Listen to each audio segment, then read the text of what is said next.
Miss it. Yeah. Good to go. Call the meeting to order. Take roll call. Of course, Commissioner Atwater, Present. Commissioner Barquette, Here. Commissioner Duffy, Present. Commissioner Sawyer, Here. Commissioner Stevens is absent, she's excused. Vice Chairman Griffin, I am present. Chairman Trezza. Here. You do have 6 commissioners present. It does constitute a quorum.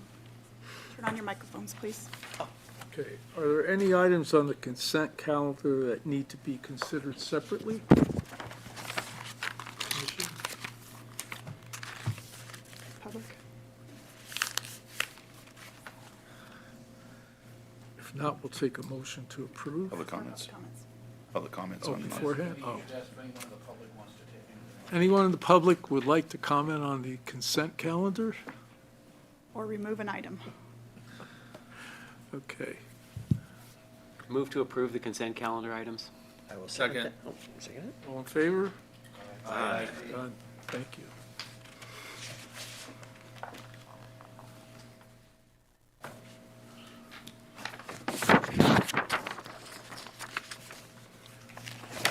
Item 5A is listed on the agenda for informational presentation.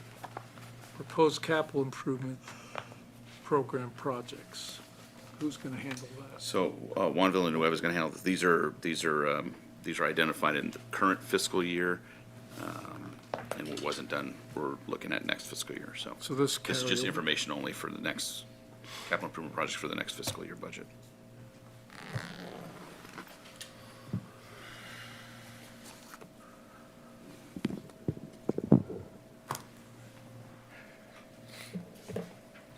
This is a new clicker, so I'm not sure if I'm going to be doing this right. Here we go. We're off to a good start. So this list of projects are projects that the department has ready to list. So these projects are shovel-ready. They're permitted, and there is 3 of those on the list that are in the bidding process. I have bidding schedules that are on the following slides, so if it's okay with everyone, I'll just run through them, and then if we have any questions, we'll address them as we're going. So the first one is a project that we refer to as Track 820.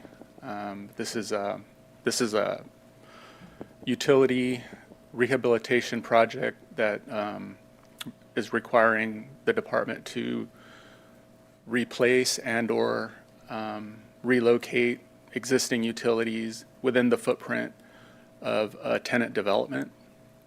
So the reason we call it Track 820 is there's a numeric system that the traction company utilizes to identify track. 820 is the track that is nearest to the berth. This track is going to be utilized by one of our tenants to transload product onto a system that is going to be loading barges at Dock 7 and 8. Essentially, this all the utilities that are involved is pretty much everything that's in the vicinity, with the exception of electrical. There's no electrical relocation, but there's auxiliary water, domestic water, sanitary sewer, and storm sewer system that runs through there. I have a little bit better map that shows that, but essentially the utility infrastructure has to be relocated due to the age of the system. So if we were to allow the developer to develop, it would be very disruptive for us to go back in there and replace the utilities when they're end of life. Right now, the utilities in that area have about another 10-year life cycle in them, and then in about 10 years we'd be replacing them anyways. So the port is advancing that just to be able to allow uninterrupted service for that developer. Once they get up and running and operational, we don't want to stop them from from doing what they're doing out there and be less disruptive, so. Sure. I think that was not a stupid question, but the whole system is like interconnected. We're just repairing a portion of it, or does each one have its own kind of sewer and storm and? So we're replacing everything that feeds the transit shed, 7 and 8, and everything that's within the footprint of the development to the roadway. And then, so it would then be attached to whatever is adjacent to it that has Yeah, a little so, bit better infrastructure? so Or that, is it- that, the rest of that utility infrastructure will be replaced within the next couple of years. Okay, Yeah. This is just stuff we want to get to now before they basically build on top of it, right. and then we'd have to tear that up to do it. So 10 we're years, doing I it don't know, I beforehand. don't know what the life of that is. It's usually about 100. Okay, Yeah. so it's definitely, okay. But the area, well, let me finish this. So the bidding schedule that we have is actually, this project is already out to bid. This developer has a customer that is waiting for that development to finish so they can start. And their schedule's pretty tight, so we're trying to get in there and get out of their way so that they can start operating out there. If all goes well, we'll be seeing this item come back in the June 18 meeting. So this is a really bad map, but I have a little bit better one on the next slide. So the area that's kind of reddish pink is the footprint of the improvements. So we're going to be relocating all the utilities within that red shaded area. That's also, let me show you this one's a little bit better.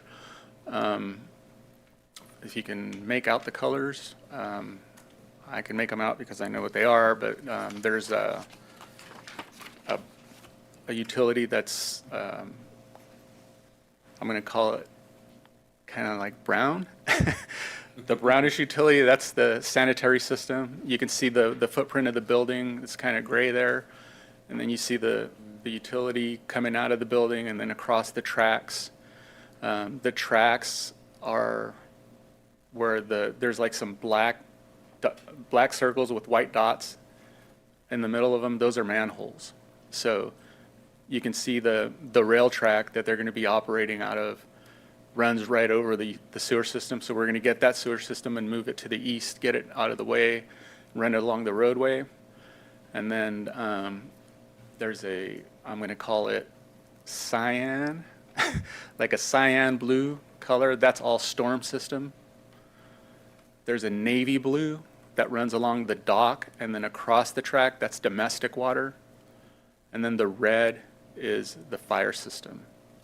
You'll also notice just to the south of the building, there's a yellow square with a red dot. That's our fire pump. So that's our main fire distribution system starts right there. So the water comes out of the river and then it's distributed throughout the whole east complex. So that's a pretty critical connection point for us. That's all going to be new. The pump system is about 5 years old, so that's new. And then that connection that comes out of there feeds all the terminals on the waterfront from berth 2 all the way to berth 8. So this is original 90-year-old infrastructure? Except for the fire system, for the pumping system. The pumping it? system is new. All connect to the island, or is that an independent It's system? separate. Separate. Yeah.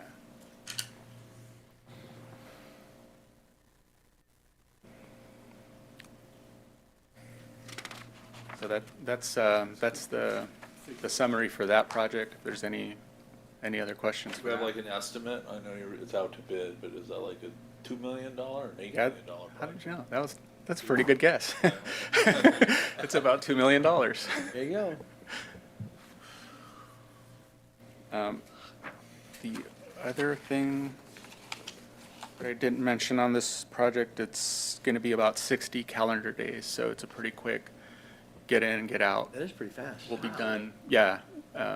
Like I said, the customer has the tenant has a customer waiting for that to come online, so we want to get in and get out of there as fast as possible and get them up and running and operational. Yay. The second project on our list is berth 12 and 13 improvements.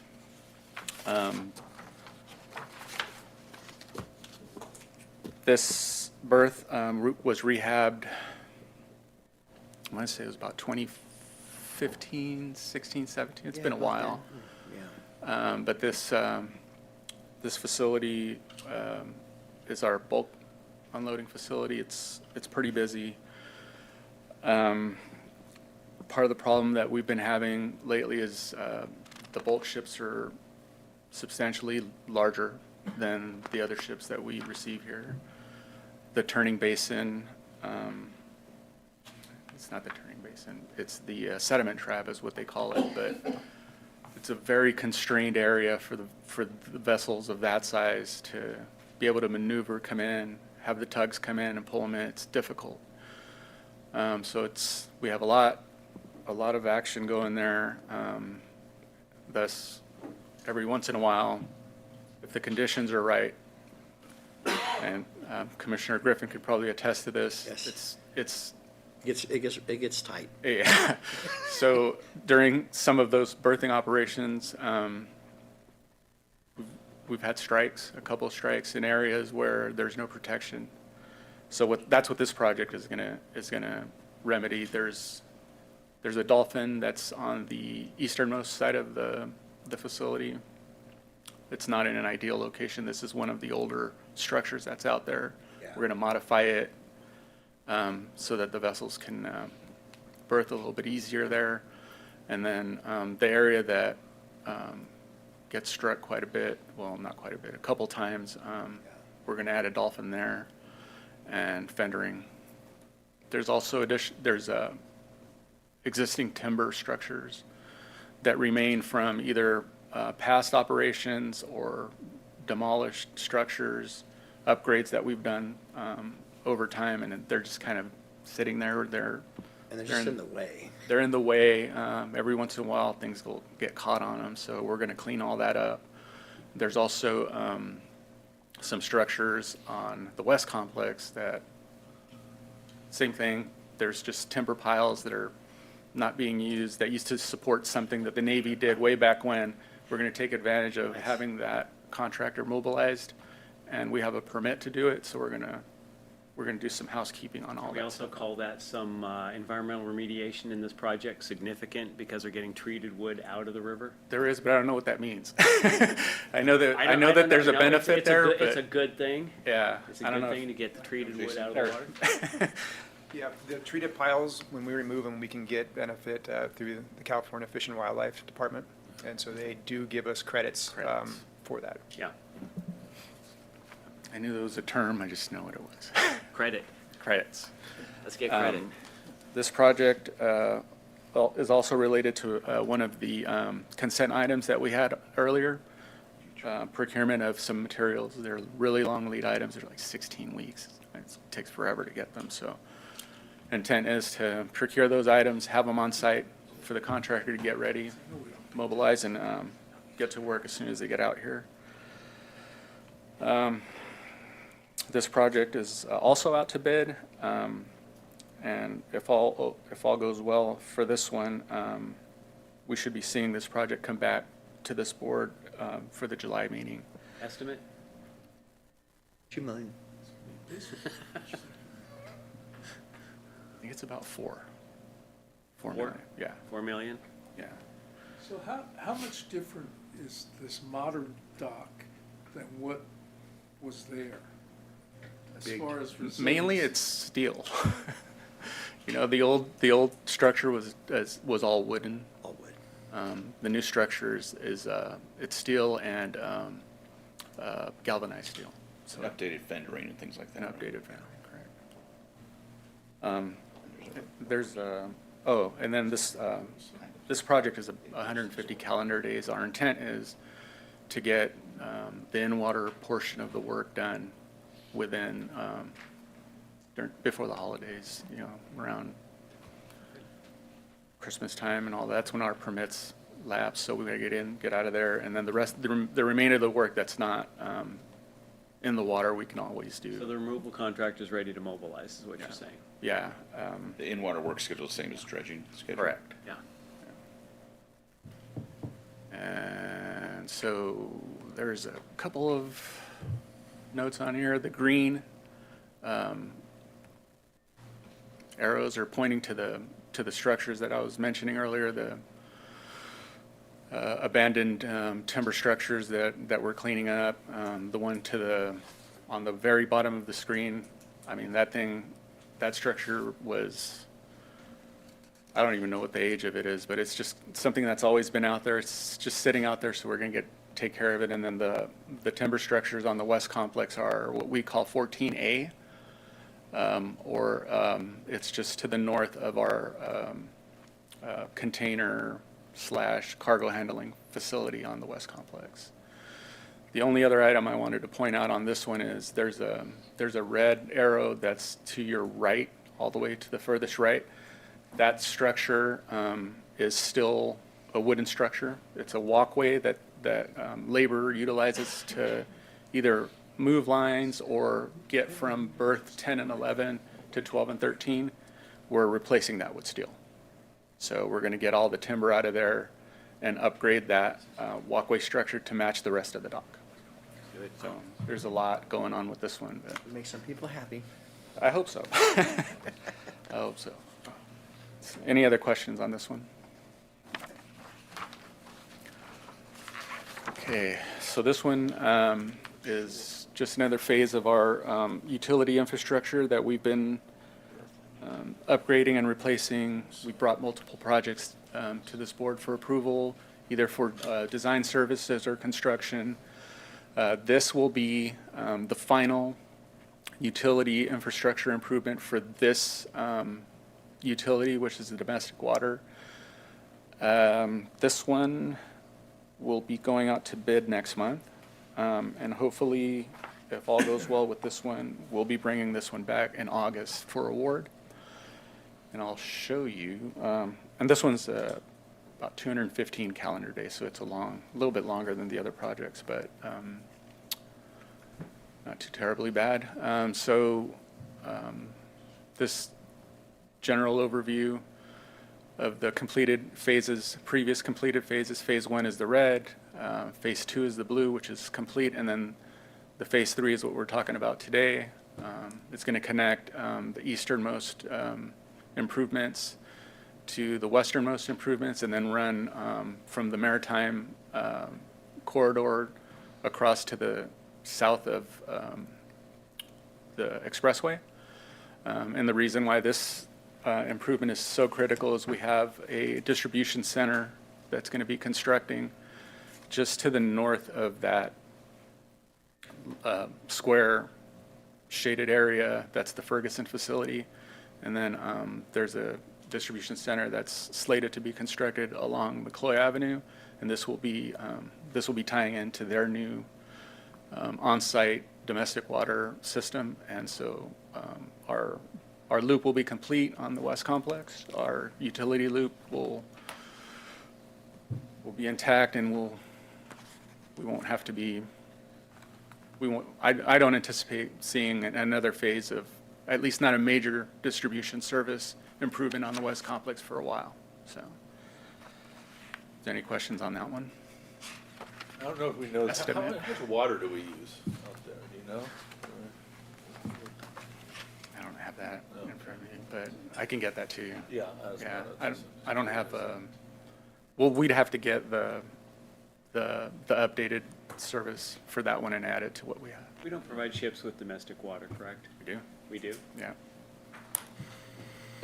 On a meter?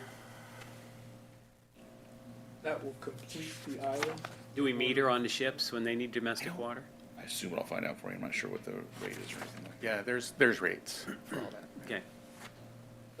That's the end of the island Yeah, water infrastructure. yeah, for the domestic water.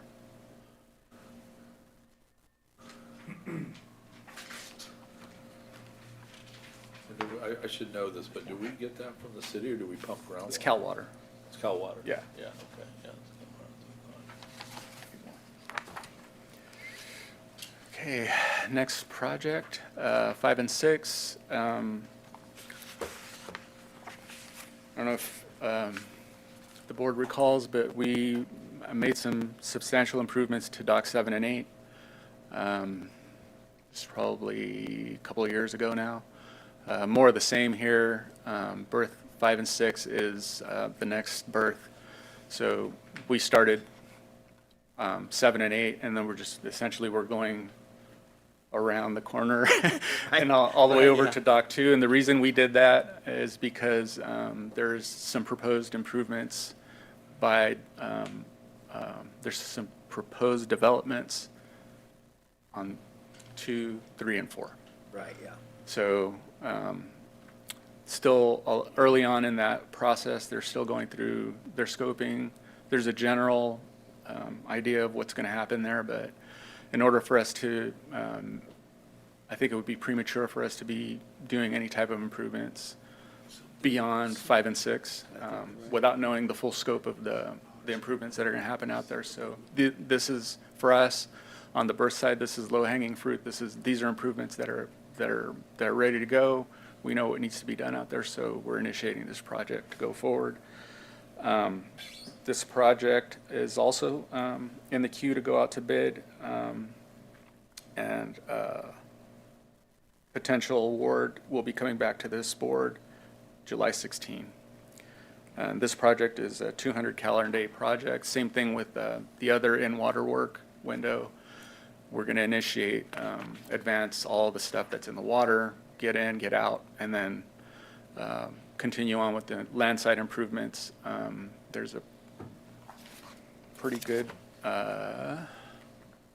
graphic that essentially identifies what the improvements are. We probably should have made the red a different color because it's blending into the pink, but what it's showing there is the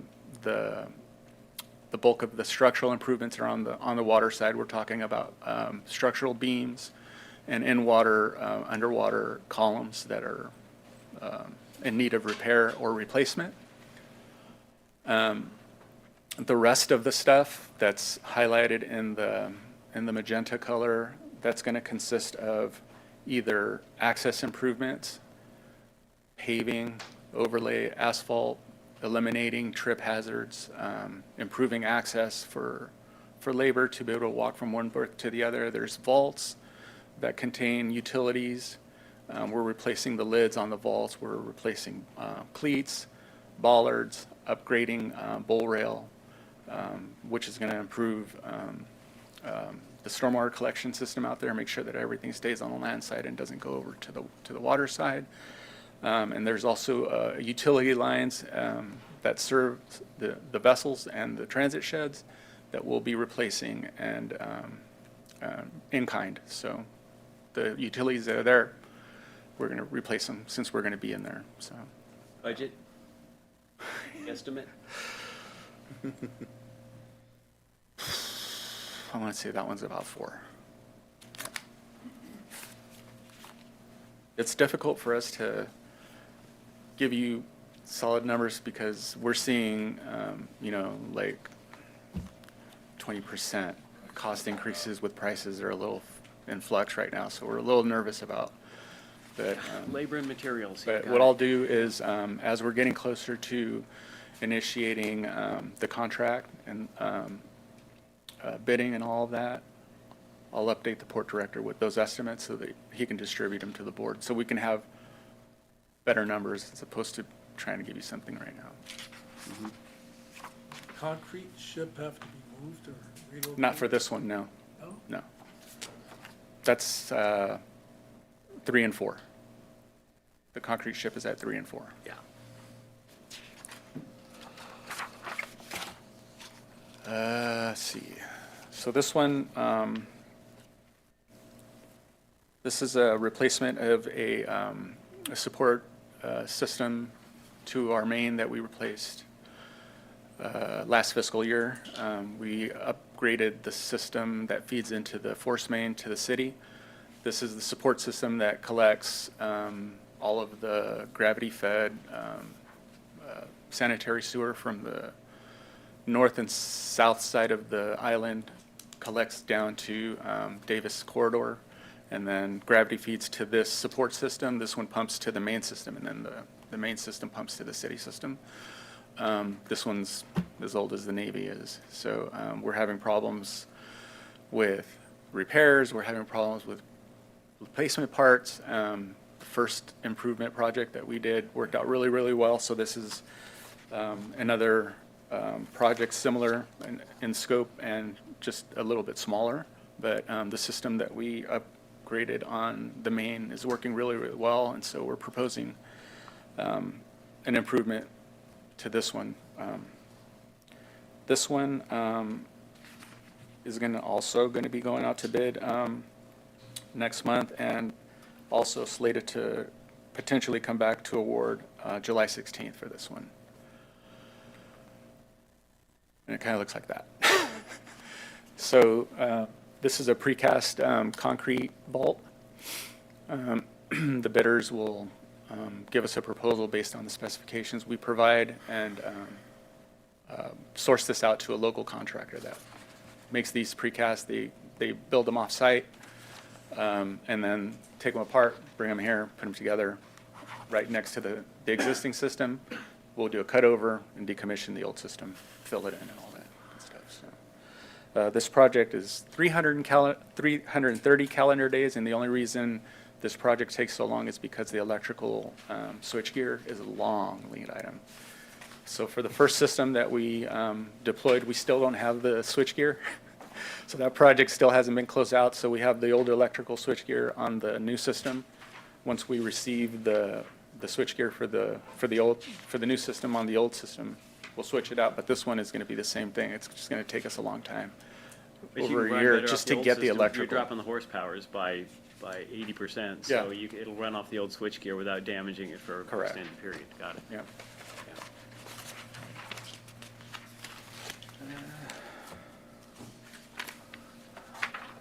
Okay, let's see. And that's just a map of where it's located. It's on Davis Avenue, just to the west of the building 315. Okay. What's the dimensions of that pit you described? That's about 15, 16 feet, something like that. It's pretty deep. We have groundwater like at 6.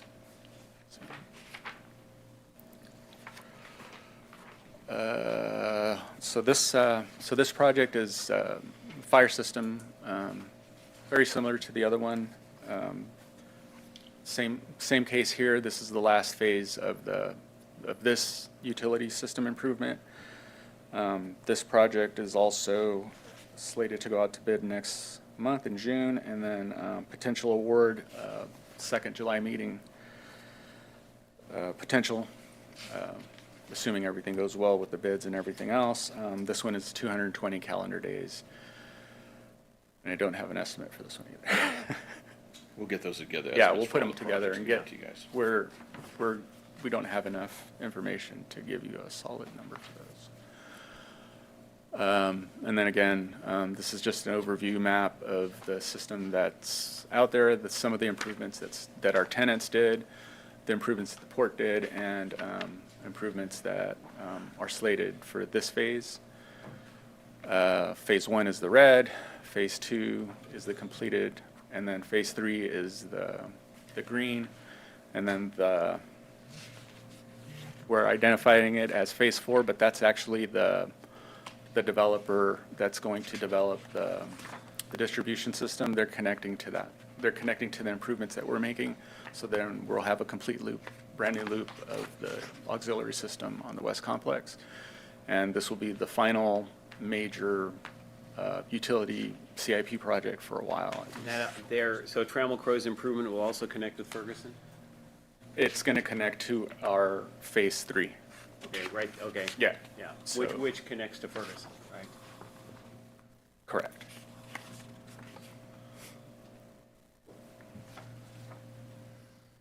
Any questions on that one?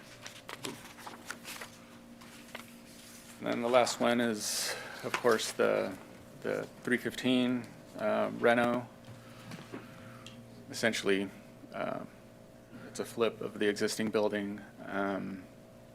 This project is ready to list, ready to bid, permit is active. We have a permit for construction, and then we'll be modifying our permit to issue for construction, which will include the modifications that we're talking about on the commission room, and very minor. I don't anticipate we're going to get very comments back on that. The footprint's not changing, it's just changing the use. Do we need new switchgear for this? Yes, Yeah. it's in there, yeah. Yeah. And we're also deploying, Are you gonna be able to keep it open on the old switchgear? Because you're not gonna get it, you won't get it in 10 months. we'll build it side by Yeah. side, yeah. And we're also going to deploy Ridiculous. a National, backup power system will be part of the project as well. As I mentioned, ridiculous. Yeah. bidding next month, potentially next month, assuming everybody's ready to go, and then potential notice of award in August. This project is about approximately 12 to 18 months. So I'm going to call it a year. I saw 10. Yeah, 10, Yeah, that makes more sense. yeah. Okay, that's why I was like 10 months. That's And- fast. I don't have any better pictures of the building other than the one from the front. Switch gear in a year. And we're still updating the estimates for this building as Push it well. out another 9. Yeah, so the interior Large sol- design part of it was commercial finished solar today. project. That's going to the architects to finalize. And then little company. Ready to go. Sounds like a business somebody needs to go into. Any other questions on these? Thanks, Juan. Thank you. Thanks, Juan. You want. So I'm going to take a tour to say goodbye to the old docks. Anyone want to join me, you're welcome. Maybe Steve could give the tour. Okay, item 6, as stated on the agenda, do I have to read this? Yeah. Okay, thank you. Any questions from the, We have a presentation. Yes, so this is great. contract award for the dock dredging maintenance for 2024, and Jason Cashman's going to present.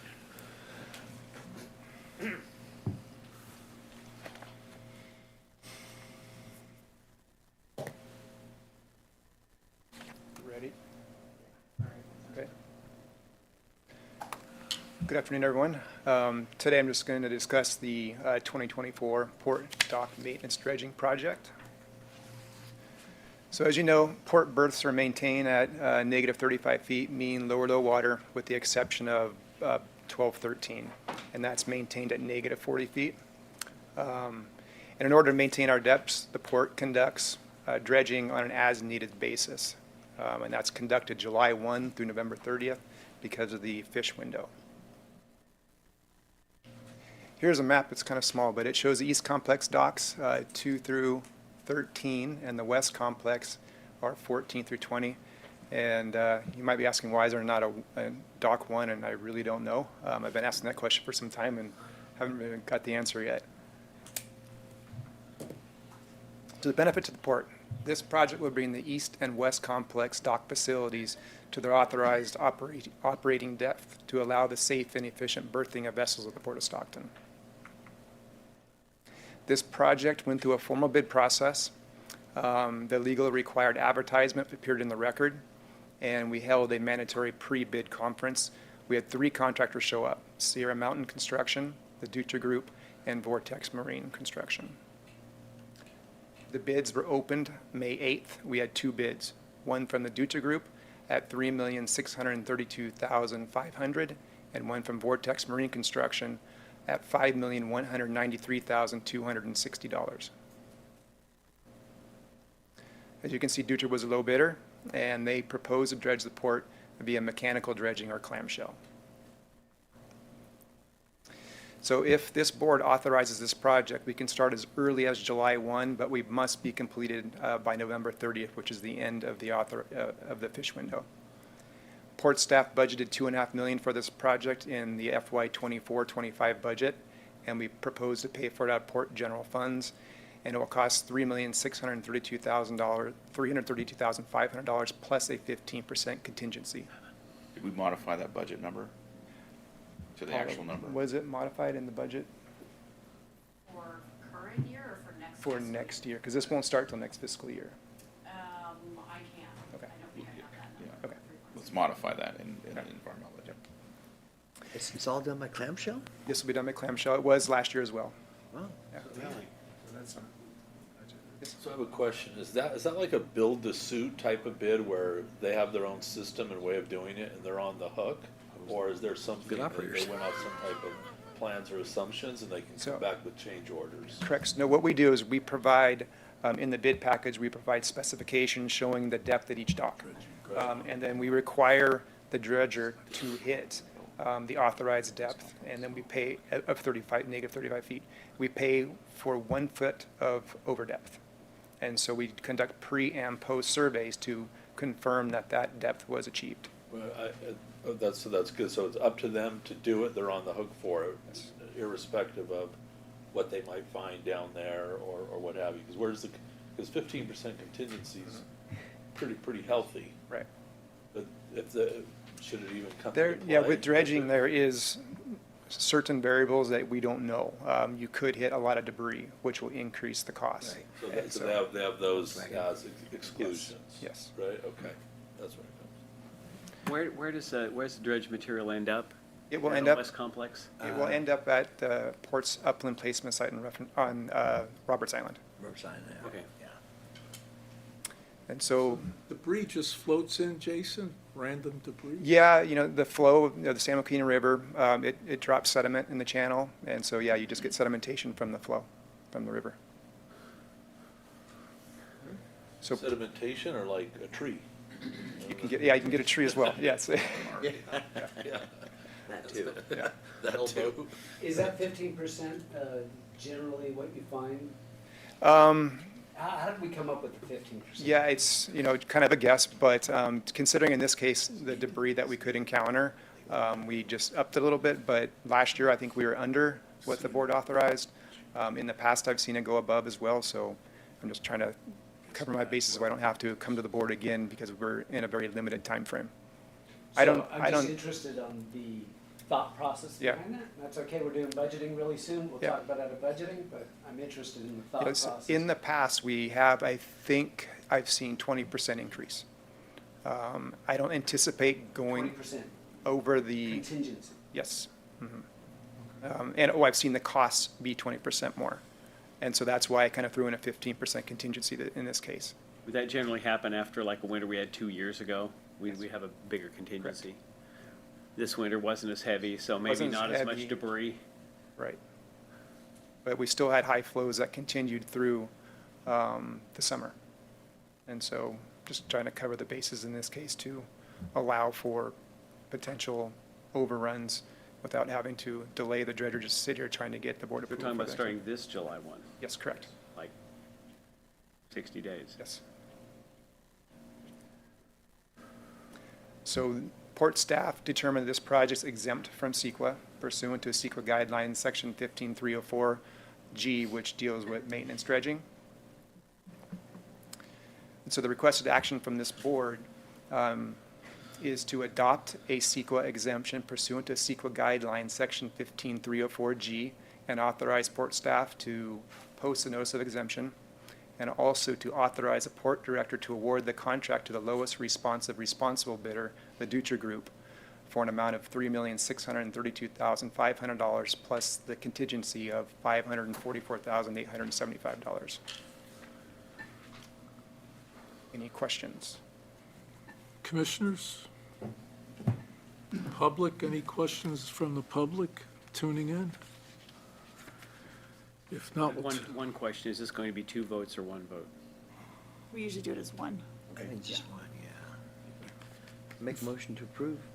Second? all in favor? Aye. Aye. Passed. Aye. Thank you. Okay. Committee reports. Anybody? Ad hoc budget met.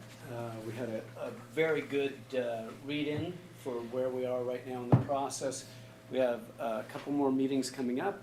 I think the best thing that came out is that spending some time with Paula and understanding the new tools that she has, the new processes that she's implementing to make our budgeting process better, but our whole financial system. So I'm very excited to see new charts of accounts and other things. With that, there's always some change when you move those things in the numbers themselves.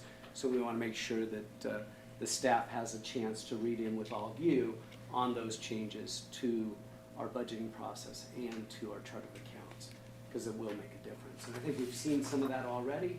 All of us individually have seen that, but there will be more, and it's good change. So it's very positive, but it will take us a little bit to get used to as we go through it. But very good meeting, and look forward to the work that's getting done over the next month. So I'm on several committees, and Port Outreach is always good. We always have good meetings. There's a lot of good information out there in working with the public at large, good exchange of ideas.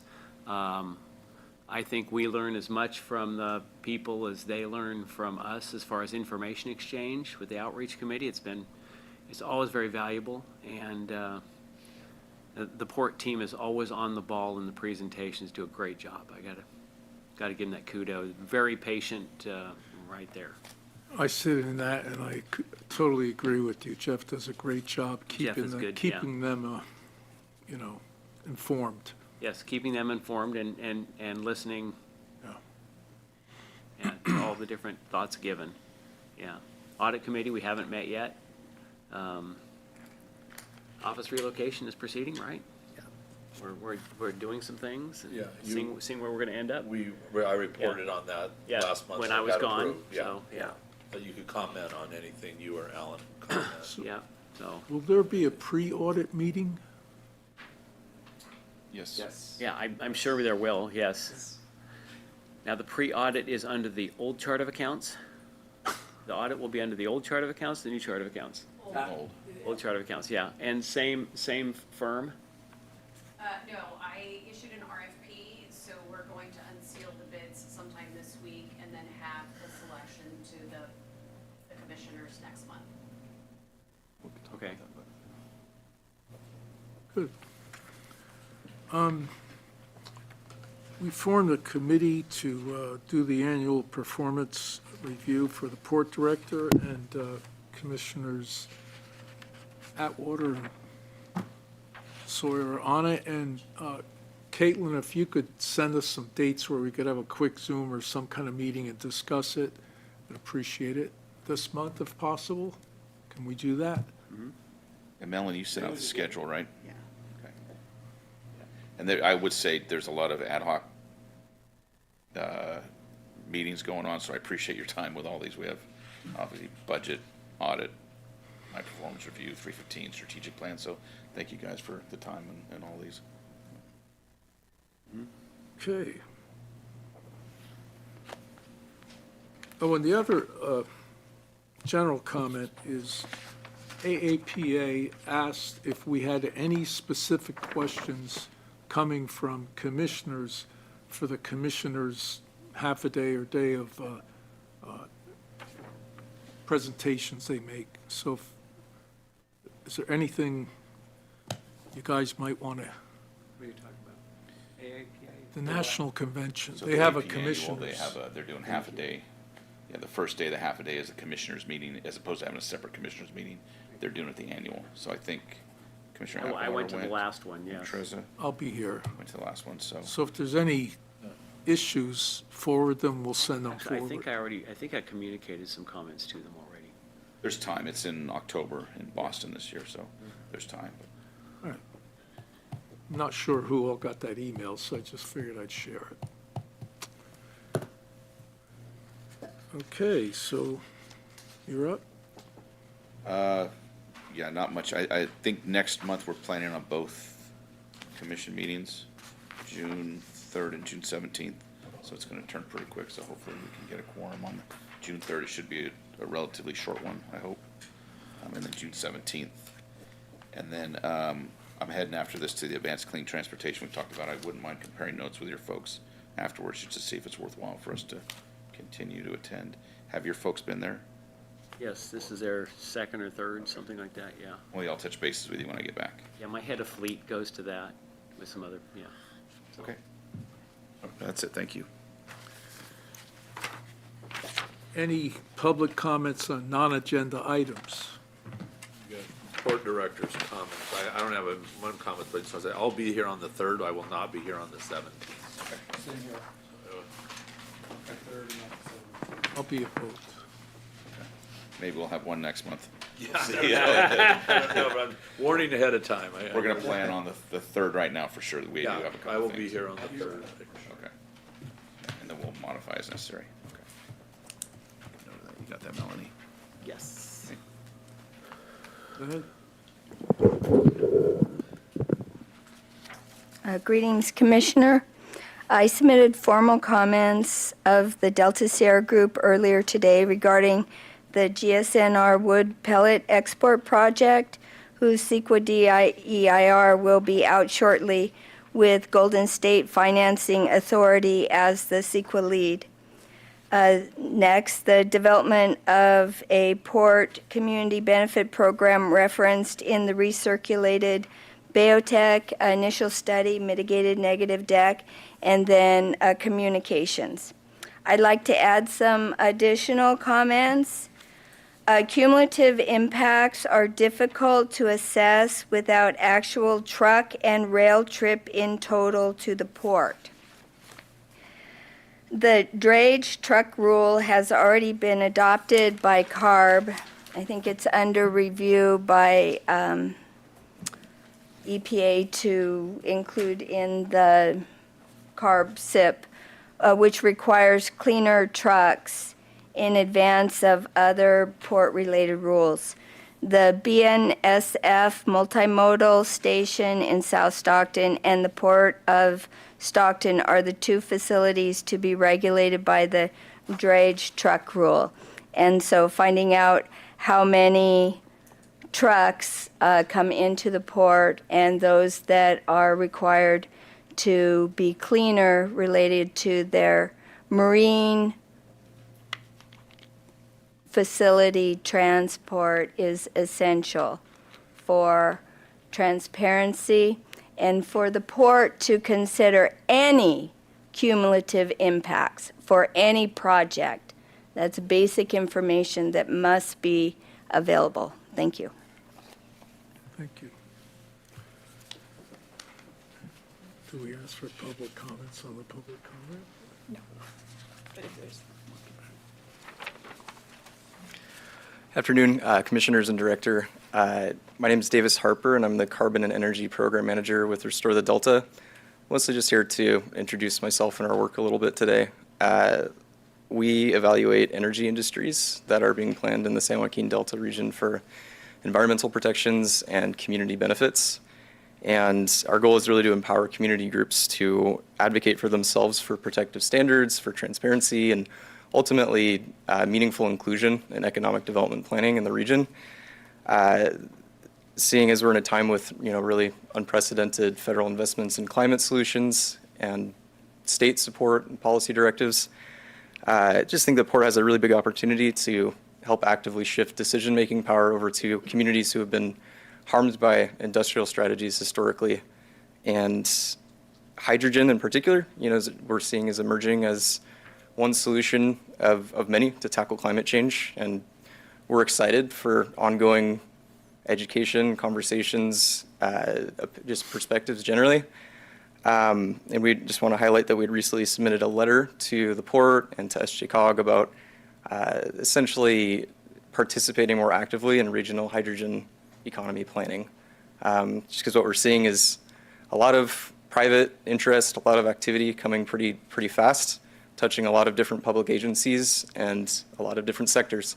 So I think from where we're at, the letter was really meant to invite collaboration that we're excited to work with y'all and, look into community prioritization criteria. Sorry, it's Monday. For hydrogen across the supply chain from the production, transport to the end use. I think there's a good conversation to have about what role it is that it should play in our region generally. So yeah, I'll just stop there. That we look forward to the opportunity to collaborate on regional economic development planning with y'all, and I hope you all have a nice rest of your week. Thank you.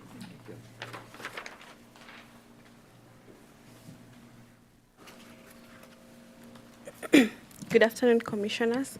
My name is Esther Muru. I'm the Carbon Policy Analyst at Restore the Delta. I work with Davis Harper.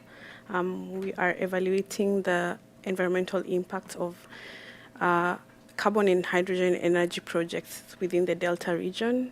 Some of the projects we are working with is with the Livermore National Lab, evaluating essentially what would happen in case there was an event of a carbon leak within the region and how that would affect communities, and educating communities on on ways that they can protect themselves and get the maximum community benefits. We are also evaluating the proposed hydrogen projects and carbon projects that are proposed here at the port, such as one mentioned, Biotech, and we hope for collaboration with the port moving forward, so that the environmental impacts, the air quality monitoring, and water impacts are felt especially around this region, which most of the communities are environmental justice communities, will be mitigated. And we look forward for future collaborations. Thank you so much. Thank you.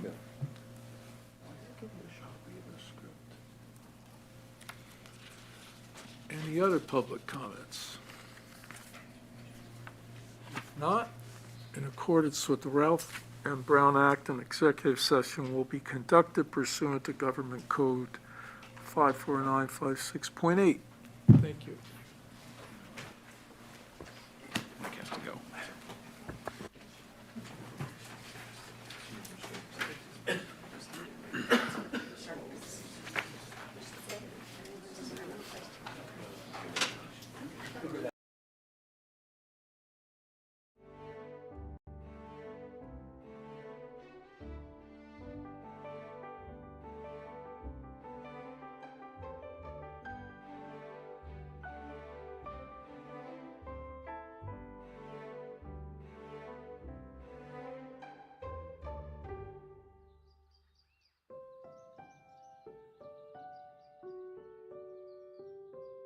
In 1845, when Charles Weber acquired a 49,000-acre parcel from his luckless business partner in exchange for paying off his grocery bill, he couldn't have anticipated what awaited him 3 years later.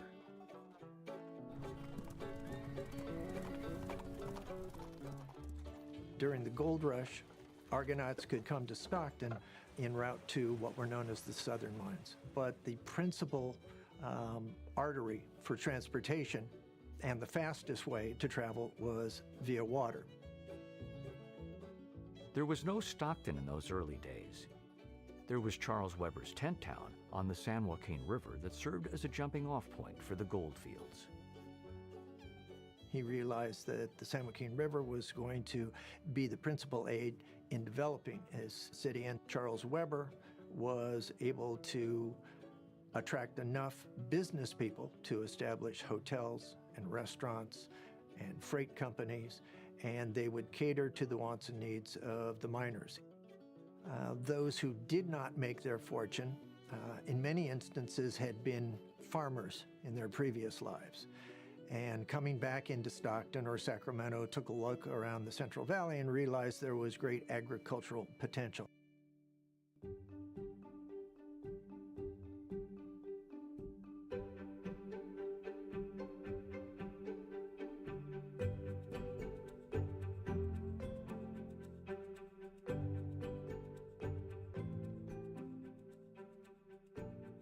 We're in San Joaquin County. This is the most productive agricultural area really in the world. You grow corn, wheat, almonds, walnuts, fruit, a whole host of different commodities feeding the world. You couldn't have the unique agricultural environment we have without the river. That is what allowed this state to turn from a gold mining state, if you will, to a food state. California's Central Valley is blessed with the best soil there is. Back then, the problem was less about growing the food than it was getting it to market. Without a statewide railroad system or even decent roads, Stockton was in a strategic position to be a hub, connecting the valley by river to San Francisco. From gold rush days, riverboats carried passengers and cargo on a daily basis between Stockton, Sacramento, and San Francisco. With the Central Pacific Railroad's completion of a branch line in 1869, connecting Stockton with the Transcontinental Railroad, the city's vision as a trade and transportation hub began to materialize, except for one critical issue.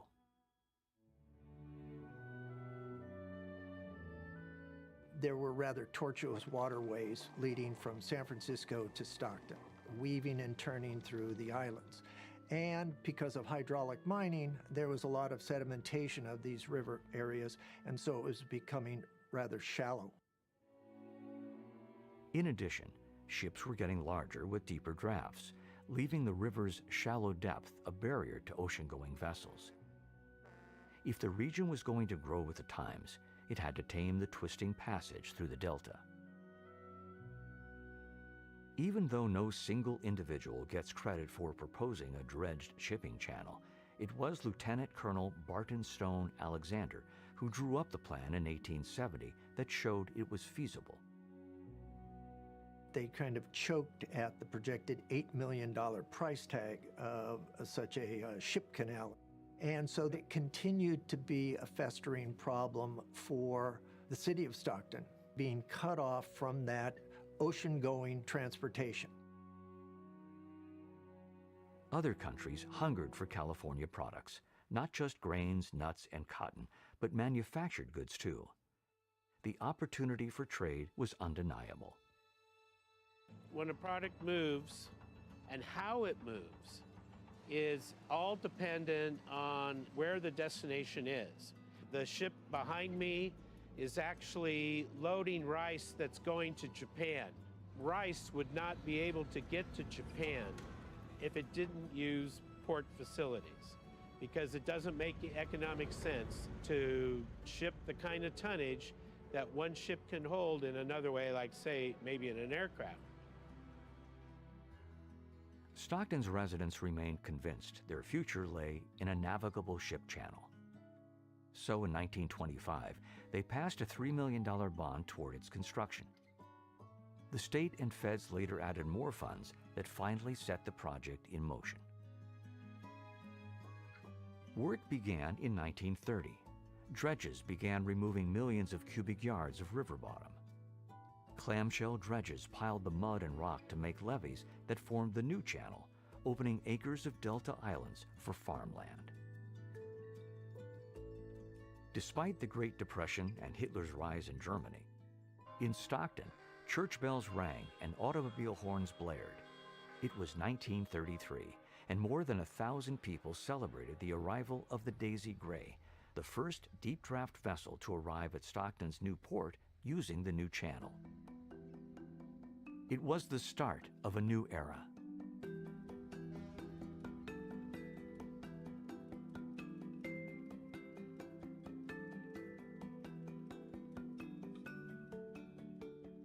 The local responsibility was to develop the facilities. So they developed the docks, the warehousing, the rail connection, many of which we're actually still using today. In my opinion, rail facilities are just as important to the success of a port as a dock.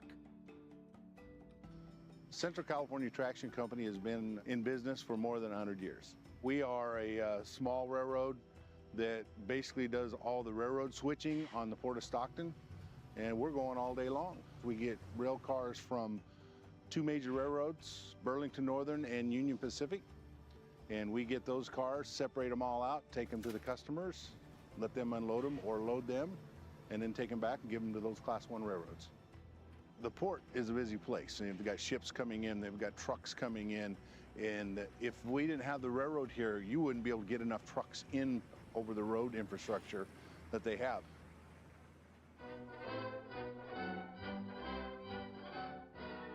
When the United States mobilized to fight in World War II, Stockton's port facility became an integral part of the war effort. The United States Army took over the Port of Stockton, and it became the largest vehicle and parts consignment center in the entire United States. The harbor overflowed with 10,000 workers, loading merchant vessels and assembling as many as 125 ships for the war effort, from tugs to minesweepers. In 1944, the United States Navy took over what was known as Rough and Ready Island and turned it into a naval complex. And the Navy held on to this area up until the year 2000, when Rough and Ready Island and all of its developments were turned over to the Port of Stockton. Rough and Ready Island tripled the size of the port overnight. It added warehousing and open land that the Port of Stockton never had before. The acquisition really helped us to be able to provide additional space for tenants to develop their own projects. Yara North America chose this location for its central location in the valley. We were able to lease a piece of the land here and build this facility and move our operation from another location that was less profitable and less convenient, so to speak. Keeps us competitive, keeps our costs down, and keeps us profitable, which is really what we're all about. The presence of global companies reflects the port's role in world commerce. Cargo crossing the docks has grown 176% in less than 10 years, making the Port of Stockton the fourth busiest port in California. I've seen the port get extremely busy. I was working when there would be maybe one ship every 2-3 weeks. Now we have 2-3 ships every day coming in. It's just booming. While the port is responsive to world markets and international trade trends, it's also tied to the local community with a responsibility to its neighbors. Today, the port supports more than 10,000 jobs, what I like to call family wage jobs, to become a major part of the economic foundation of Stockton and the greater San Joaquin County area. The port actually makes a major contribution through tax revenues that go into every facet of every service that's provided by the city of Stockton or San Joaquin County. The port absolutely is part of the community. The waterway is not just only our ship channel. It is part of the Delta, it is part of the Pacific Flyway, it is a recreation area, it is a fishery. One of the latest commitments the port has made is we have joined the Green Marine program. It looks at how ports and how maritime operations are being handled to reduce your impacts on the environment. At Antioch Dunes National Wildlife Refuge, we are working to restore the habitat for 3 species by placing sand material that comes out of our dredging each year. It's been an extremely successful project. The owls were here when we took over Rough and Ready. You know, the rodents like the burrow holes in our levees, and we use the owls, the Air Force, if you want to call them, to come in and reduce the rodent population. This wonderful group, Puentes, came to us, and they wanted to develop a community garden. And we thought it was a wonderful idea. We belong to a church in Sacramento, and a lot of the people are elderly and are really in need. So we thought once we start harvesting, we'll go and bless people so that way the people that can't get out, they'll have their fresh veggies delivered right to them. The power of one little seed to help people live more sustainable lives. Yeah, that's our goal. It could be asked, what's a maritime port got to do with community gardening, or saving endangered species, or running a tiny service railroad? or any of a host of novel undertakings. It's being innovative, it's being responsive, it's being unique. But then, a bustling port 75 miles inland from the coast is unique. That's the Port of Stockton, cast in a different mold from its start as a gold rush depot upriver. Doing what's needed to meet the challenges of its times, the responsibilities as a community leader, and embracing the prospects for a bright future.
Back in 2006, we started building and installing barn owl nest boxes to enhance the barn owl population here at the port. We put cameras in the boxes, put the images up on our website. I think we had 40,000 hits on our website just on the owls in 1 month last year. The public went absolutely crazy for it. We would post regular updates on the port's Facebook page, and we got many, many, many responses, lots of interested viewers. Absolutely beautiful animals. They've got a big white disc of their face that actually helps channel light and sound. So when they're out hunting at night, they are able to locate their prey. The islands here are all surrounded by levees. To maintain the integrity of those levees, it's pretty important that you keep rodents from burrowing and digging holes. These owls can eat up to 3,000 rodents in a single breeding season. So they're quite an effective method of rodent control. To our knowledge, we have increased the population quite a bit. This particular box behind me last year housed 7 owlets. They all survived to fledging, which is somewhat rare. A typical brood is more in the neighborhood of 4 or 5, but we have 16 of these boxes at the port, and so you do the math, there's a significant number of owlets being reared. I guess it's like the Field of Dreams. Build it and they will come, because they were here in short order, and this particular box has been in use every year since 2006. The point of the OWLBOX program is to reduce pesticide use, protect our levees,